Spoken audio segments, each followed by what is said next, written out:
Mean by God, Gene. Woo! Ladies and gentlemen, welcome to the greatest fictitious college football show in the land. It is called the Gridiron.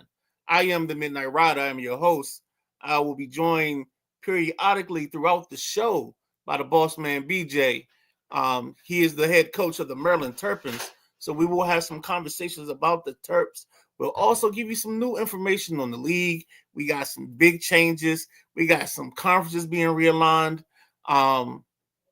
But you can't start the show without telling people about what happened the last time. And the last time, if you ladies and gentlemen joined us late last weekend, I think we did a show at 8 o'clock. Just because of schedules and times and things couldn't line up and we couldn't align the stars the correct way. But what we did was we put a show out and maybe everybody didn't see it. So just to recap, the last season, season 3 of the Sideline Junkies College Football 25 League, Notre Dame beat Penn State in the Classic. Ball games 21-21 going down the stretch. Notre Dame's in field goal range. Notre Dame turns down the field goal to tie the ball game. At which point I lose. I lose it. I call in as if I'm a radio caller to a radio show, and I allow myself to be heard. First time caller, long time listener type of thing. And yes, I was very upset with the coach for not taking the 3 points. But at the end of the day, it made a whole bunch of sense after the fact. After I calmed down, after the 3 phone calls or the 3 messages to the boss, BJ, trying to figure out what the big guy KG is doing. Probably one of the funnier moments in our league. You know, if I know we played it last week, should I play it this week? Why not? Let me see if I can find it. Hold on. Look, let me tell you something. This is your show. This is the greatest fictitious football sports show in America. You can do whatever the hell you want. I just gotta find it. Nah, though, it's crazy, man. Because I was just like, I think they played it and we were doing something, so I went back and watched it in my live time. But it was just crazy just watching them, and I'm like, yo, what is he doing? Why is he doing this? The crazy thing is, you always question when it's happening, but nobody questions the champion now. Right, exactly. That name is etched in gold on a trophy, and they're the national champions. And shit like it. I said it on what show was on Tuesday? I think it was Tuesday. Shout out to Penn State. That was a hell of a game, man. And that's what we aim for. If it can happen. That was the second straight season that we had 2 users for the national championship. But all our users, well, not all, but our users have won each of the natties. So we had Oregon year 1. Yes. Michigan year 2. Yes. We have Notre Dame now as the reigning, defending undisputed champion. Coming in number one in the rankings. As they should. Yep. Because in order to beat the man, you got to beat the man. Or however Ric Flair says it. I don't see it in my timeline where it makes sense. When you say to Ric Flair, you gotta be bulging sweat. You gotta look like on the verge of a heart attack. You gotta have the veins going, and you gotta have the hair messed up, and you gotta have those eyes. I don't have the cocaine in my system to make that happen. That's what you need, man. You need a little bit of powder. I don't think I'm throwing some powder just for our little fictitious college football show. I think I got some priorities in life. But no, man, it's I'm not gonna play it because I can't find it. I can't find the audio. Actually, I might have to check on your thing because I know I sent you some audio. Yeah, you did. Maybe I can find it there, but I'm not even gonna worry about it. I want to move on because we actually transition the season to the next season. And if you can just enlighten me, because I haven't done this in forever. So, like, what are you guys doing now? Because we haven't had week 0 yet. We had the national championship game. We got week 0 here.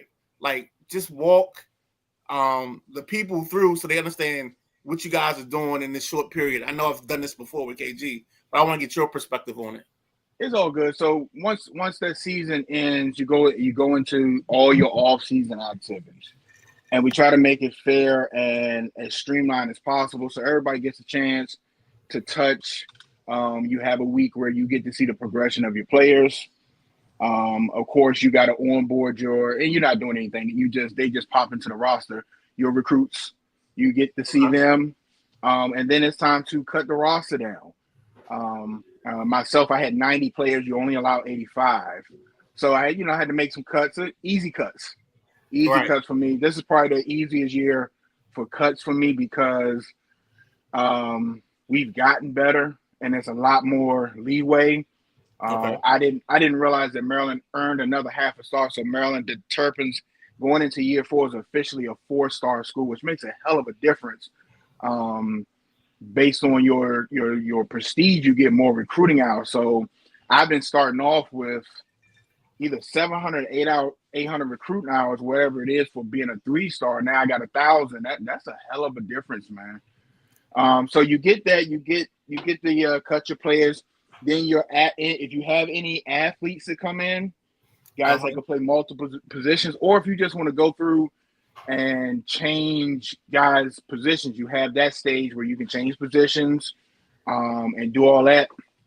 And then I guess this is going to lead into the conference realignment. Of course, unfortunately, because I'm the owner of the league, I'm the only one that can do certain things. So the conference realignment, and then that was last week, conference realignment.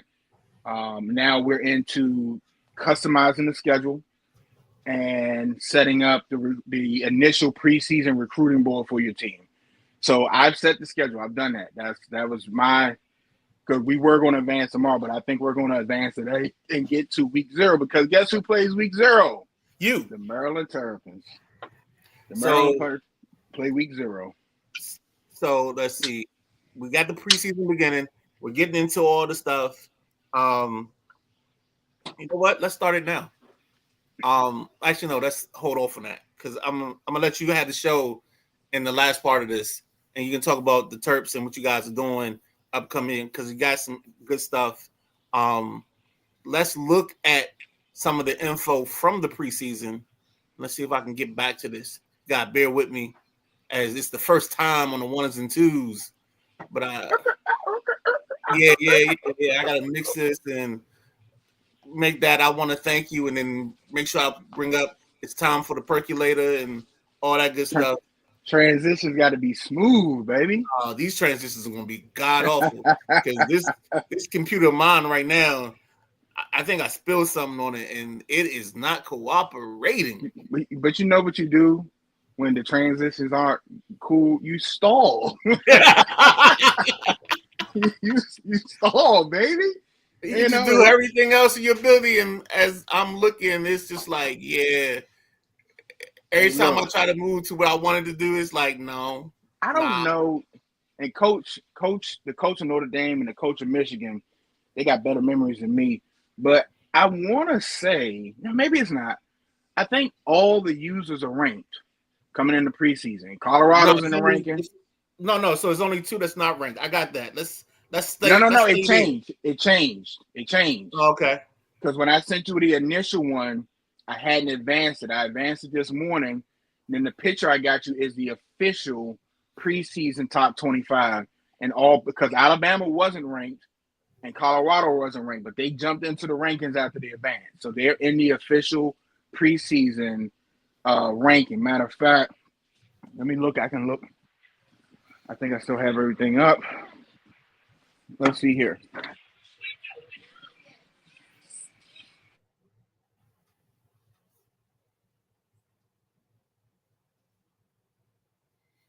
So basically what we're trying to do is we got the top 25 teams coming into this season. I know Notre Dame's 1. I know Maryland's in the top 5. Actually, not. Everything changed. Oregon's number 1 now. Woo! Oregon's 1. Notre Dame is 3. Penn State's 4. Maryland is 5. Texas is 7. Michigan is 9. Alabama 18. And the Colorado Buffaloes come in at 25? 23. 20. Okay. Okay. So Clemson jumped into everybody's business. They're number 2 now. Georgia is 6. Nebraska been giving a lot of people fits. They're 8, and then Tennessee is 10. They round out the top 10. So yeah, That sounds good because I mean we normally stay in that level where our teams are consistently in the situation or around the top. Let's see if I have the next part of this. Here we go. So let's do that. And then let's change this to this. Let's change it to that. And there we go. So here's the most updated one. And it's exactly what B yep, was talking about. Oregon's 1, Clemson 2, Notre Dame's 3, Penn State, which was this is year 2 for Rowe at Penn State. Because he took them over after being the Miami Hurricanes in the prior seasons.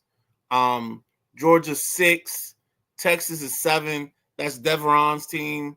Nebraska, Michigan, that's Darnell. Tennessee, Ohio State, Kansas State, Texas Tech. Let's see who else. Oh, Alabama's 18, like you said, and Colorado. And then we have even more news because we had a little thing called realignment, and some teams decided to take their talents elsewhere. So let's just go ahead and say this. The Colorado Buffaloes and the Notre Dame Fighting Irish have decided to join the SEC. I don't know the rules behind this. I don't know the reason behind this. So I'm gonna let you kind of talk a little bit about this. I don't know if it was their choice because you said Notre Dame came in dragging and screaming. You had to drag them into this process. still So dragging them. Still dragging them. still, yeah. So we're gonna see a bunch of claw marks and skid. Well, I'm not gonna say skid marks. We'll say claw marks. I Um, got I got the Notre Dame coach on some soft shit right now. He in the basement chained up, and he got to play a game to get out the basement. so how does that really affect their schedule? Because I know everything is preloaded. So does that make it easy for you? Well, we had trouble last season in the beginning. It was an EA error. I couldn't do anything with the schedules at all. So whatever they did, they fixed it. So before I get to that SEC thing, you have players that want to be loaded up. They want as much ranking as possible because the Michigan coach was heated. He was just outside the football Right. playoff last year. So he wanted to be loaded up. I granted him his wish. Waiting to hear back from a couple other people. If I don't, I don't. If they want their cupcakes, if they don't, that's cool. But the whole SEC thing, so to give you the real gritty answer, it's about competition. Right. So Colorado being in the Big 12 is no other users over there. So he can walk to a Big 12 championship with just playing the computer. Right. Notre Dame, of course, is unique because he was independent. He can do his schedule the way he wanted to. So to kind of make it fair across the board and make it so that nobody's walking anywhere, you got to fight tooth and nail to get there. You got 4 in the Big 10, and now you got 4 in the SEC. If you want your bye, you got to win your conference championship. That's plain and simple. Yeah, nobody's gonna walk to a bye. Even if you only have 1 or 2 users, you should be facing another user in your conference championship in the Big 10 or SEC now. That's a bold statement because it's like you guys are basically saying that you're gonna dominate the computer. And I know we did some tinkering with the computer standings and the computer play. Yes, So sir. that makes it even more interesting that now you're getting 4 and 4. So everybody in a sense has to play somebody throughout the course of this process. And it's you're still gonna have your computer play. And I know a lot of people that play the game don't want to play the computer, but sat down and adjusted the sliders. You're not if you play the computer this year, and it's going to really start this year it started to tell in the last year where you saw some people drop to the computer Right. because the computer is a different animal now with the changes. Um, Texas beat the hell out of Georgia in the SEC title game only to get the shit beat out of them in the playoff. So if you playing a computer now and they're your rival, or they're just a good team, you're gonna have to sit on the edge of your seat and play that game. It's not going to be a gimme anymore. So that's another wrinkle in it, on top of you having to go through your human opponents to get to your conference. Like I said, even if you only play 2 human opponents, you still at the end of the day should have to play somebody, unless the computer in that league is just that tough. Right. Because we had a human computer Big Ten championship, I believe, with Oregon and US. Was it USC they played? Uh, I think it was USC. I think so. Yeah, that sounds right. So and it's just if that happens, that happens. But we're gonna make it as tough as possible going forward. The kid from Alabama dropped some games last year. It's just Yeah. it's a relearning process. Going in, and you got to be crisp now. You can't go and walk into some of these games and like, you gotta kind of get control of it early on. There is no leeway. Yeah. There is no slow starting. Yeah, and the Alabama kid doesn't usually lose early, so that was a thing where I guess he's almost living out the real thing right now. Like, Alabama's struggling right now, and they're struggling right now. I mean, he's at 18. That's the lowest I remember him being. But I know him, and I know it's about his run game. So if he can get his run game squared away, he's going to make some noise and make some things happen at the end of the day. And that's going to make it interesting for him. The Colorado kid, we just got to get him to believe in his passing game. Like, we got to just work him through, get him some things, and help him out on that, because that's the only thing he's missing right now. Well, I believe the Colorado Buffaloes come to College Park week 2. Oh, yeah. Are we getting this early? Okay. Yeah, I believe the Colorado Buffaloes come to College Park week 2. I think that's it. Don't hold me to it, because I didn't went through that schedule and flipped and flopped, but I think with me and him dancing week 2, I'll double check. So yeah, man, he's gonna have to. It's crazy because switching conferences, he's gonna have to adjust his game again. Right. He's gonna have to adjust his game again, because now you ain't got K-State coming to town. You got LSU and Alabama and now Notre Dame and Tennessee, and all these teams these are powerhouse. Georgia, right? You got and you got Texas. These aren't, and I don't want to shit on the Big 12, but these aren't second tier teams. These are all powerhouse teams where they have somebody on offense or defense that can ruin your day for the whole game. They have those type of difference makers that can just shut it down. So he's gonna learn. He's gonna be fine. He's gonna adjust a little bit. It might be some growing pains, but he will be fine. All right. While we talking about this part, and we're talking about the preseason, let's go ahead and talk a little Heisman. Looks like we have Arch Manning. He's still in school. Seems like he's been in school. God, my bad. That's my outside voice. So it looks like we had Jelani Watkins from LSU. That's not a user team. Noah Rogers from NC State. Not a user team. Jeremiah Cobb from Auburn. Not a user team. So it looks like the only user player that is in the Heisman watch now is Arch Manning. But that is going to definitely change as the season goes along. Because I know for a fact, whoever the running back is at Michigan and whoever the quarterback is at Oregon, both of those two guys are going to be in the picture because of the way their coach plays. And I'm not even going to discount the Penn State running back and whatever you have going on with the Terps, because sprinkle. I've been I say, I watched this as a fan.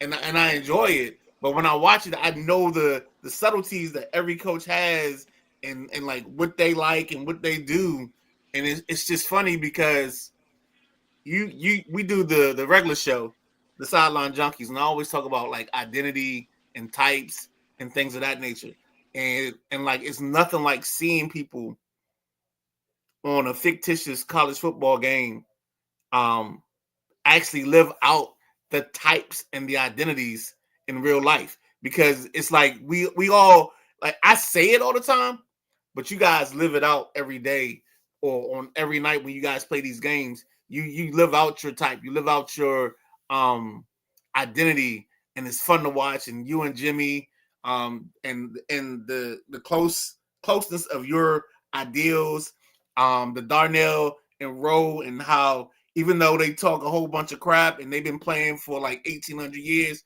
but they're so close in philosophy, it doesn't make sense. You know what I'm saying? But that's why you rivals, um, because you guys play so much alike. And I don't know if we get Penn State, Michigan, um, in the regular I season, but don't think hopefully, I don't think you do this year. You get Penn State and Oregon at the end of the year.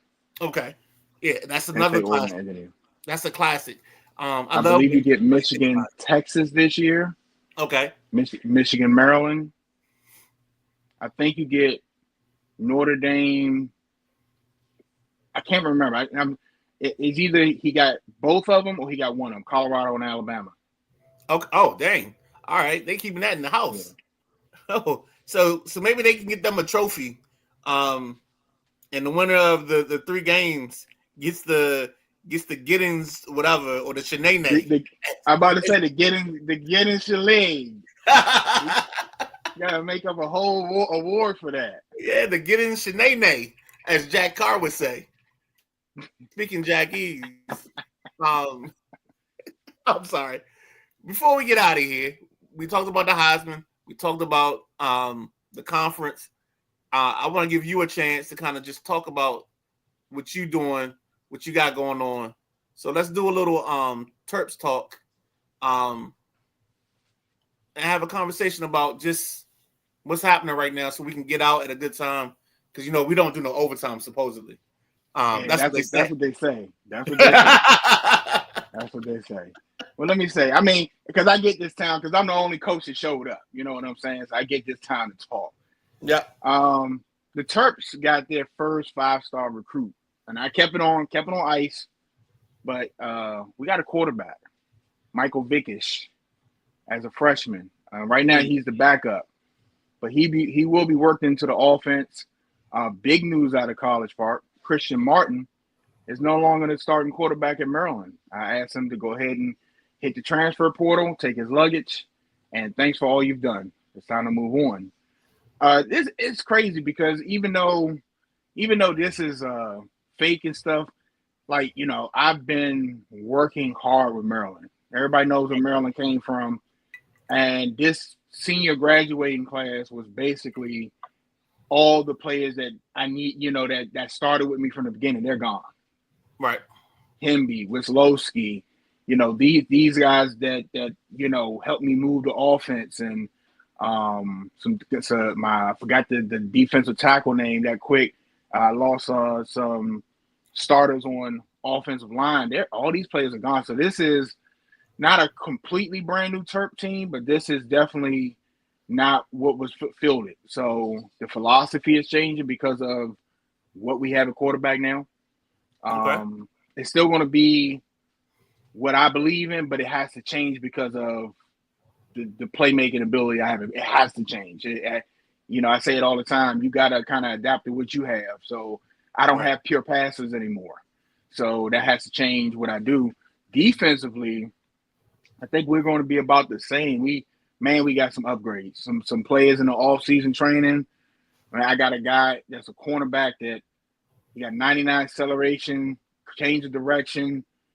He's loaded. I got a wide receiver that jumped up to either 97 or 98 speed. Like we got some burners. We got a power back for the first time behind my starting back. I'm interested to use him and see how that works. We got a tight end that I recruited last year, 95 speed. Okay. Good God. Yeah, he's a Yeah, second tight you end. got you got baby Vernon Davis basically. Yeah, so it's a lot to work in, and it's going to be easy to get overwhelmed and forget about some players. But it's just about kind of implementing some things and doing what I do and trying to figure out some new ways to do it with these other players that's come in, man. But we're excited. It's going to be a hard road to the Big Ten championship. Like I said, I play week 0. It's Iowa State. Okay. I think whoever Colorado played in the Big 12 championship, I think that's who I play. Okay. So then what about the kid, the free safety? I Oh think it's man, Brandon Jacob or something like man, that. look. I am pissed off. Maryland has no preseason All Americans nationally, first team, second team, or Big Ten first team, second team. Mm. Jacob should have been a first team All American. He has been in a quarterback's nightmare for the last 2 seasons. He got boosted. He had 99 zone coverage. So I had posted it in the chat. You can throw back there if you want to. I don't even have to control him anymore. He can do his Right. thing by himself. I can go find something else to do, right? But you can throw back there if you want to, and if you get past him, that cornerback with 98 speed, 99 acceleration to be trailing. So it's a different flavor in College Park, man. We got some things to work on, but we a little disappointed that we didn't have no preseason All Americans. Every other team got preseason All Americans except the Terps. So we feel a little tad disrespected. Tad disrespected. So we're gonna take that out on the rest of the league. So if you had to, I guess we'll just say the number one team is the favorite team in this, just for not to offend anybody. We're gonna just go by the rankings. And since number one is Oregon, Oregon. they always seem to be in that space anyway. Yep. I think their lowest ranking is 5th. The year they won the national title, they always seem to somehow have Clemson on their side of the bracket. Don't know how that works, but it's amazing. You always just jump up there, and that's speaking of that. I can't let you get off the show without you talking about the transition from being a 3-star team to a 4-star team. Yes, sir. I think we got a half a star that first season. Okay. I think we got a half a star. So we've been riding the 3.5. We actually finally got the other half. So we're officially a 4-star school. So I'm telling you, man, that like this is between Maryland and Colorado. We're the lower tier teams out of the user teams. Right. Everybody else is powerhouse.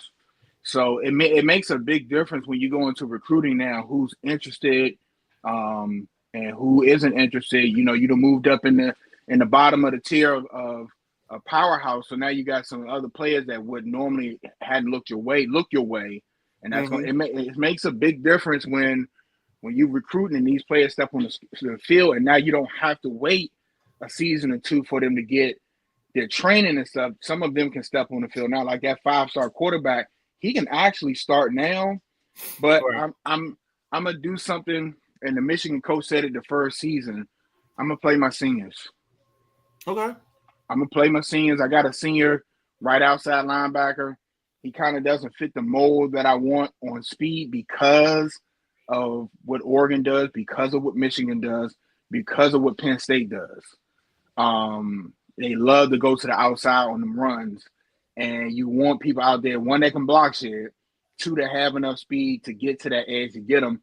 And he quite doesn't have the speed; he has everything else. Okay. But he's a senior, and I'm gonna rock with him. I got a couple seniors in some spots. I'm like, they seniors.